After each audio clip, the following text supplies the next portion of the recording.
பன்னீரில் நீராடி சம்பங்கி பூச்சூடி நின்றாரே சண்முகன் சந்தனம் பூசி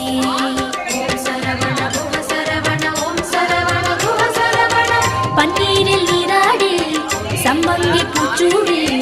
நின்றானே சண்முகன் சந்தனம் பூசி தங்கரதமாடி வரும் வள்ளல் முகம் கோடி பெறும் தங்கரதமாடி வரும் வள்ளல் முகம் கோடி பெறும் வள்ளல் கரத்தாலே வாழ்ந்து வரும் முகன் என்றாலே சுகம் என்றாகும் முகன் என்றாலே சுகம் என்றாகும் பழனி மலையில் பழகும் உறவு பாசம்